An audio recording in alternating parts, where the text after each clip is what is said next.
जोहार सभी को। आप जैसा कि आप जानते हैं कि अभी कुछ दिन पहले जेएसएससी सीजीएल का एग्ज़ाम हुआ। एग्ज़ाम में किस तरह से धांधली हुआ और किस तरह से अभी उस धांधली को प्रश्न पत्र जो लीक हुआ उस मामले में अभी तक क्या हुआ है, क्या हो रहा है, उस पे आज हम बात करेंगे।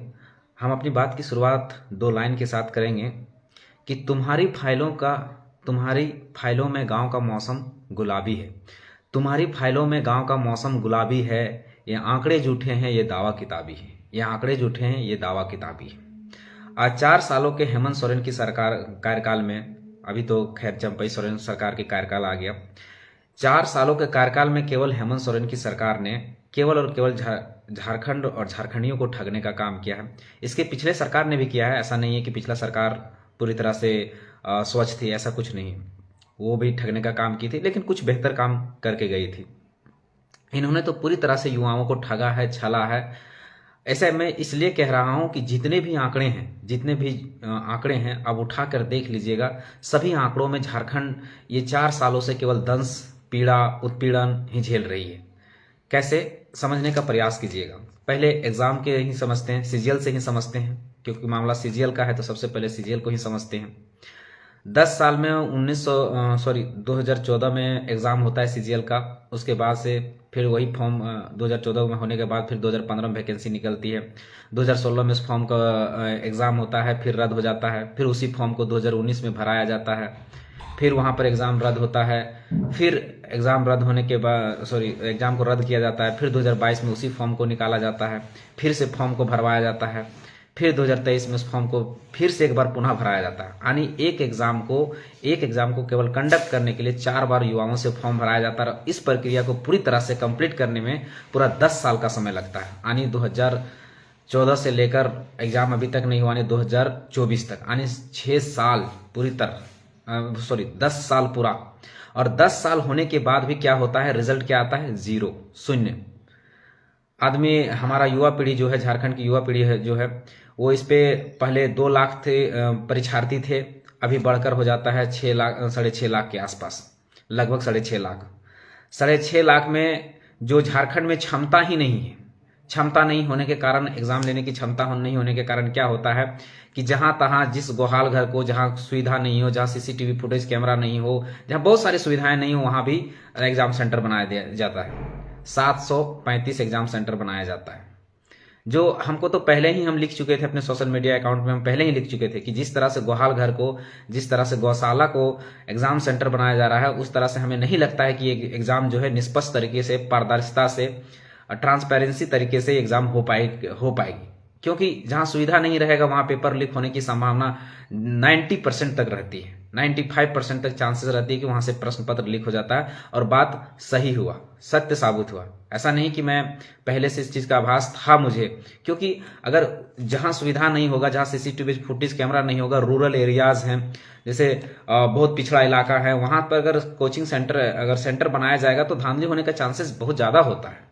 तो वही चीजें हुआ और प्रश्न पत्र लीक हो गया।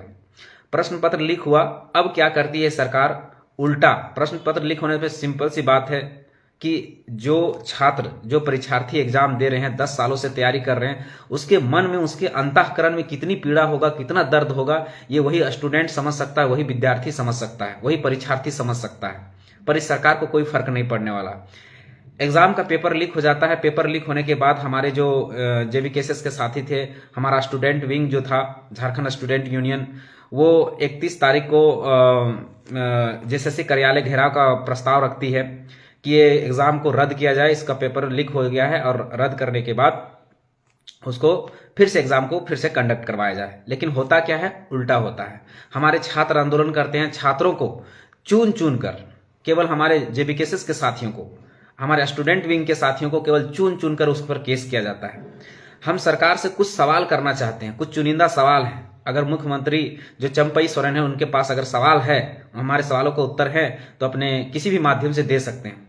हम ये पूछना चाहते हैं कि जिसने पेपर लीक किया, जिसने सेटिंग वेटिंग किया, जिसने क्वेश्चन को पूरी तरह से बेचा, नौकरियों को बेचा, क्या उस पर कोई एसआईटी का गठन हुआ? क्या उसका जांच हुआ?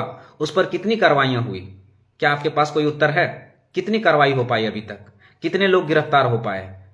उन 10 सालों के उस युवा पीढ़ी के जिसने जीवन को बर्बाद कर दिया, उसके साथ आप लोग क्या कार्रवाई किए? अभी तक तो गिरफ्तारी हो जानी चाहिए। या हम ये समझें कि सरकार पर उतना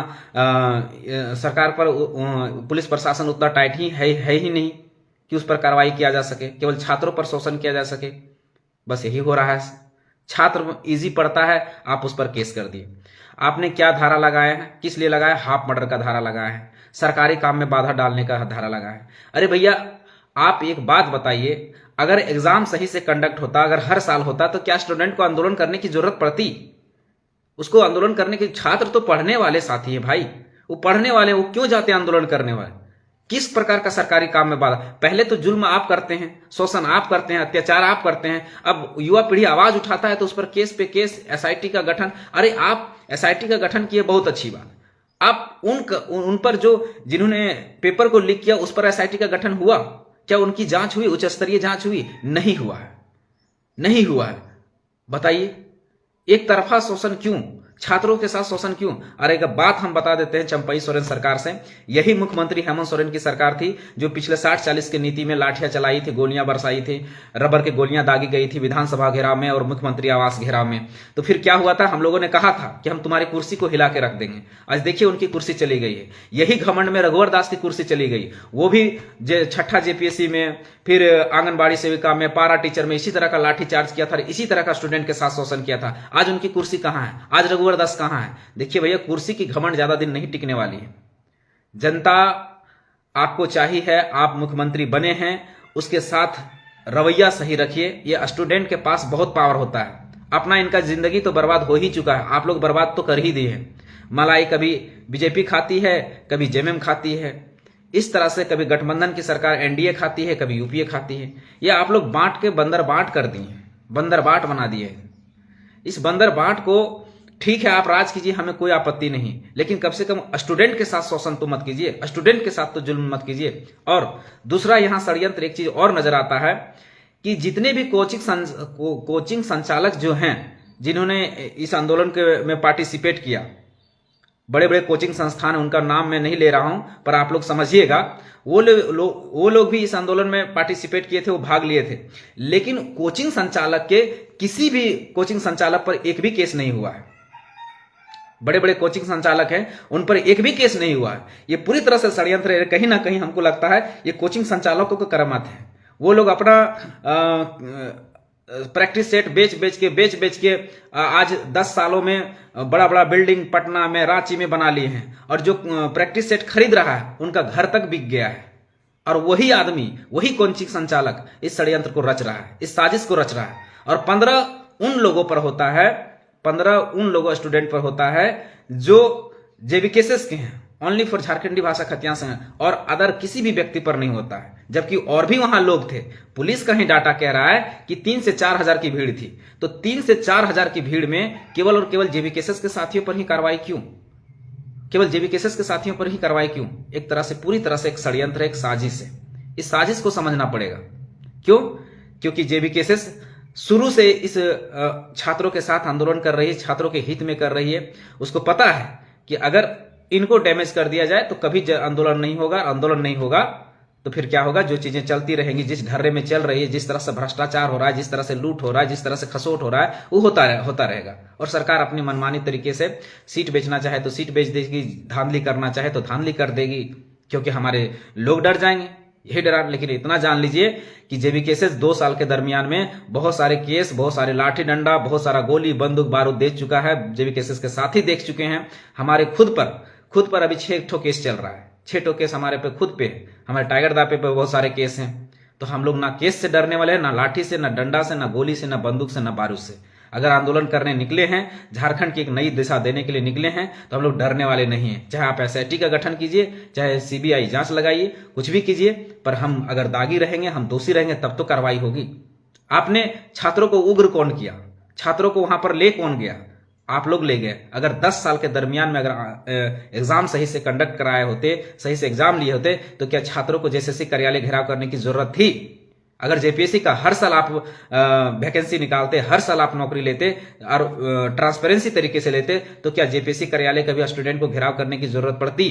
कभी नहीं पड़ती। कोई भी स्टूडेंट नहीं चाहता कि हम आंदोलन करें, अपना लाइफ बर्बाद करें, अपना जीवन, कोई भी स्टूडेंट नहीं चाहता। हम भी स्टूडेंट जीवन में रहे हैं, अभी भी स्टूडेंट ही हैं, लेकिन हम भी नहीं चाहते कि हमारा जीवन बर्बाद हो। हम भी तो पढ़ने वाले छात्र थे। हम लोग भी एक बंद कमरे में, एक 6x10 के कमरे में पूरा जीवन को काटते हैं इसलिए कि हमारा भविष्य उज्जवल हो, और हम भविष्य को बर्बाद करने जाएंगे, हम आंदोलन करने जाएंगे, हम लाठी डंडा खाने जाएंगे? क्या जरूरत पड़ी? जरूरत इसलिए कि आप लोगों ने हमें मजबूर कर दिया है सड़कों पर आने के लिए। बताइए ना, पूरा भारत का ऐसा कौन सा राज्य है जहां एक एग्जाम को कंडक्ट कराने में 10 साल का समय लगता हो, एक एग्जाम को कंडक्ट कराने में 5 से 6 साल का समय लगता हो? ऐसा कोई राज्य है? नहीं है। केवल और केवल झारखंड है। जिस राज्य को हम लोग बीमारू और पिछड़ा राज्य मानते हैं, बिहार, जो हमारा पड़ोसी राज्य है, उसका भी एग्जाम कंडक्ट कराने के तरीका देख लीजिए। हर साल घोषणा कर चुका है कि हर साल हम जैसे सीजीएल का और भी बीपीएससी के थ्रू जितना भी एग्जाम होगा, बीएसएससी के थ्रू जितना एग्जाम होगा, उसको हम कंडक्ट कराने को कोशिश करेंगे, और कर भी रहा है। पर उससे भी गया गुजरा हम झारखंड का राज्य हो गया, हमारा झारखंड हो गया। तो दुर्भाग्य की बात है। हम कहां जाएंगे? हम आंदोलन ना करें तो क्या करें? क्या हमारे पास संवैधानिक तरीका वही तो बच जाता है? और आपने उस वहां कहा कि तोड़फोड़ हुई, जेएसएससी कार्यालय में हुआ, तो जेएसएससी कार्यालय में तोड़फोड़ किसने किया? शुरुआत किसने किया? वहां के पुलिस प्रशासन ने किया। सबसे पहले लाठीचार्ज कर दिए। अब लाठीचार्ज कीजिए, एक तो स्टूडेंट शोषित है, पीड़ित है, और ऊपर से आप उस जो भावुक है, एग्रेसिव है, और आप वहां पर लाठीचार्ज, अपना हक मांगने गया तो आप लाठीचार्ज कर देंगे। तो एग्रेसिव होना तो तय था। तो इसलिए चंपई सोरेन सरकार से मेरा निवेदन है कि स्टूडेंट को ना छेड़े, नहीं तो स्टूडेंट को अगर छेड़ेंगे तो आपको नहीं छोड़ेंगे। ये कुर्सी का घमंड बहुत दिनों तक नहीं चलने वाली है, क्योंकि आज तक आप देखते आए हैं, चाहे रघुवर दास की सरकार हो, चाहे हेमंत सोरेन की सरकार हो, किसी को नया स्टूडेंट ने नहीं छोड़ा है। अभी 6 महीना पहले की हम बात बता रहे हैं, 60-40 की नीति में उसने लाठीचार्ज किया था, डंडा चलाया था, गोली बंदूकबाजी सब किया था। आज देखिए उनकी स्थिति कहां है। आज उनकी स्थिति कहां है? आज होटवार जेल उनका स्वागत कर रहा है। ऐसा ना हो कि होटवार जेल आपका भी स्वागत करे। स्टूडेंट के पास बहुत पावर होता है। स्टूडेंट के पास इतना पावर होता है कि किसी भी कुर्सी को उखाड़ के फेंक सकती है और किसी को भी बैठा सकती है। और आप इसका ताजा उदाहरण आप 2 कुर्सियों में देख चुके हैं।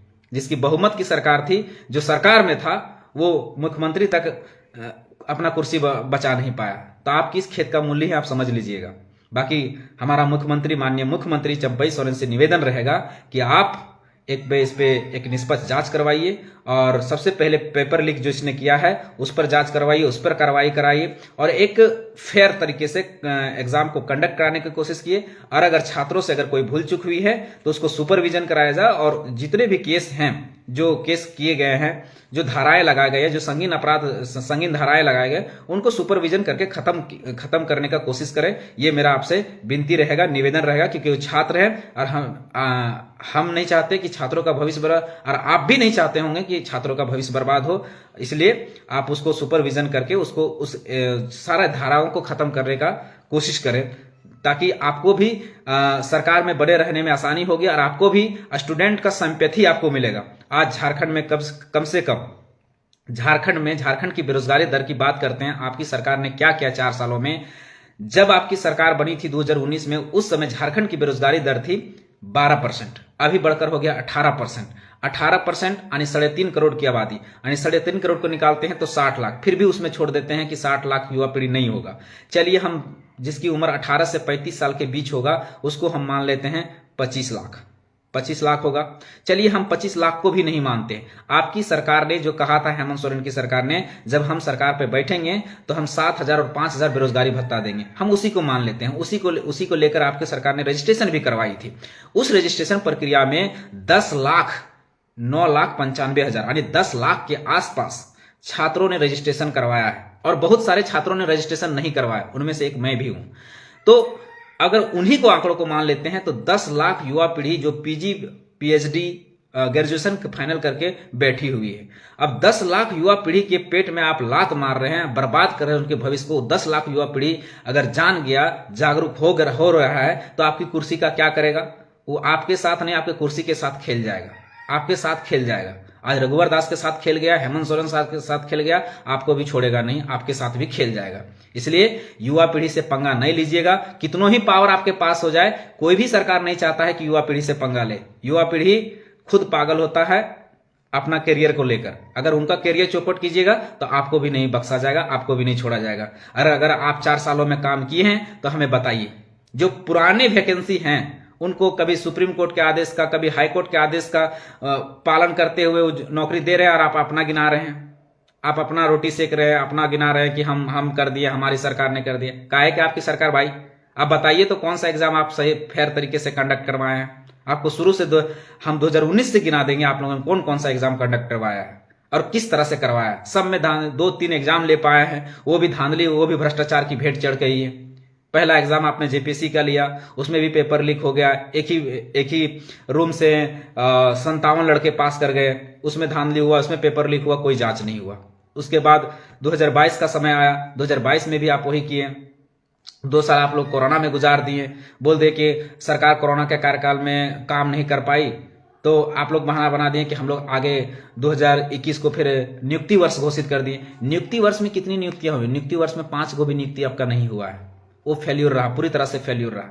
चलिए, आप लोग मानते हैं कि हमारे लिए कोरोना था। अरे जब आपके लिए कोरोना था तो क्या स्टूडेंट के लिए कोरोना नहीं था? स्टूडेंट के लिए कोरोना था कि नहीं था? जब आप प्रेफरेंस मांग रहे हैं जनता से, बरगला रहे हैं जनता को, तो क्या स्टूडेंट को प्रेफरेंस नहीं मिलना चाहिए था?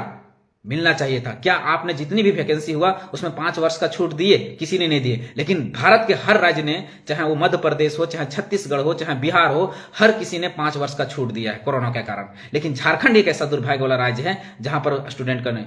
जब आपका कोरोना काल में समय गुजर गया तो क्या स्टूडेंट का नहीं गुजरा? लेकिन आप लोगों ने एज प्रेफरेंस नहीं दिया, एज रिलैक्सेशन नहीं दिया, एज में छूट नहीं दिया। क्यों? आपके लिए कोरोना है, स्टूडेंट के लिए कोरोना नहीं है। आप अपना गिनाते चले जाते हैं, और स्टूडेंट के साथ क्या होता है उसका कोई माय बाप नहीं। तो इसलिए आप लोग हमेशा छले हैं। उसके बाद 2022 में आया, 2022 में भी आप लोग कुछ नहीं कर पाए। 2023 में जो सुप्रीम कोर्ट के आदेश का जो भी चीजें थी, जैसे पीजीटी का वैकेंसी हो, और भी वैकेंसियां जो रुकी हुई थी, जैसे आपका पंचायत सचिवालय का वैकेंसी हो, उन वैकेंसियों को आप लोग अपना बता के, जो पिछले सरकार का था वो अपना बता के रोटी स्केल से किए, और कुछ नहीं हुआ। वो भी कितना वैकेंसी हुआ है सरकारी, कितना वैकेंसी दिए? 8000 मात्र सरकारी वैकेंसी दिए हैं। जबकि आपने 5 सालों में 1 सालों में, सॉरी 5 साल तो छोड़ दिए, 1 सालों में 5 लाख सरकारी नौकरी देने का वादा किए थे, 5 लाख। और प्राइवेट नौकरियों में 75% नौकरी देने का वादा किए थे।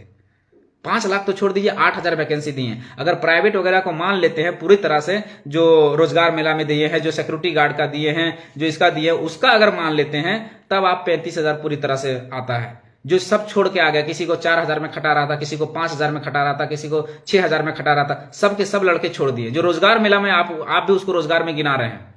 रांची में जो लगा फेयर मेला, आपका गिरिडीह में लगा, बोकारो में लगा, उसको आप अपना उपलब्धि गिना रहे हैं। ये उपलब्धि से सरकार नहीं चलने वाली है, इस उपलब्धि से नहीं चलने वाली। झारखंड का जनता इतना बुड़बक नहीं है, झारखंड का युवा पीढ़ी, पढ़ने वाला छात्र इतना मूर्ख नहीं है कि आप जो फेयर में मेला में लगा के, जो रोजगार मेला लगा के जो 4000 का नौकरी जो दे रहे हैं, जिसमें ना तो उसका घर चलेगा, ना परिवार चलेगा, ना अपना जीवन चलेगा, उसको भी आप अपना नौकरी में गिना रहे हैं। ये सब हम लोग को पता है, सब छात्रों को पता है कि आप किस तरह से रोजगार दे रहे हैं। सो बाकी अगर आपको डाटा चाहिए कि आपकी सरकार ने कितनी नौकरियां दी है, आपके पास नहीं है तो आपके ही विभाग है कार्मिक विभाग, कार्मिक विभाग से पूछ लीजिए कि आप कितना सरकारी नौकरी दिए हैं। और सरकारी नौकरी दिए भी हैं तो किसका सरकारी नौकरी दिए हैं? पिछले सरकार वाला सरकारी नौकरी दिए। आप कितना दिए हैं? आप कौन कौन वैकेंसी कराए? एक जेपीएससी कराए, जिसमें कितने सीटें थी? 250 के आसपास। उसके बाद आप अगर जेपीएससी का करवाए, आप एक करवाए लैब असिस्टेंट का, 371 पोस्ट था। आप करवाए असिस्टेंट इंजीनियर का, उसमें कितना पोस्ट था? इन सारे चीजों को मिला ले तो पूरी 8000 से भी ज्यादा नहीं जाता। बाकी जो थी वो पिछले सरकार का वैकेंसी था। पिछले सरकार की वैकेंसी को भी मिला के आप 8000 तक के आंकड़ों तक ही सरकारी नौकरी में पहुंच पाए। ये झारखंड के लिए, झारखंडियों के लिए और झारखंड की युवा पीढ़ी के लिए बहुत ही दुर्भाग्य की बात है। आपके लिए गर्व की बात हो सकती है, हमारे लिए बहुत दुर्भाग्य की बात है, क्योंकि जहां 10 लाख युवा पीढ़ी बेरोजगार बैठा हुआ है आपके आंकड़ों के अनुसार, और हम अपने आंकड़ों को जोड़े तो 25 लाख जहां युवा पीढ़ी बेरोजगार बैठा हुआ है, पीजी पीएचडी ग्रेजुएशन फाइनल करके जो बैठा हुआ है, उसके लिए तो बहुत बड़ा दुर्भाग्य की बात है। तो एक बार माननीय मुख्यमंत्री जी, आपको मौका मिला है, ज्यादा दिन नहीं है समय, ज़्यादा दिन आपके पास बचा भी नहीं है, 9 महीने समय है। 9 महीने समय में कुछ ऐसा कर दीजिए छात्रों के लिए कि सारा सिंपैथी आपको मिले, आपका गुणगान हो, आपका तारीफ हो। ऐसा कुछ काम कीजिए, छात्रों के हित में काम कीजिए, झारखंडियों के हित में काम कीजिए, ये हम आशा करते हैं, उम्मीद करते हैं। और हमारे छात्रों पर जो केस लगा है, जो दाग लगा है, उसको हटाने का काम कीजिए। धन्यवाद। जोहार। जय झारखंड।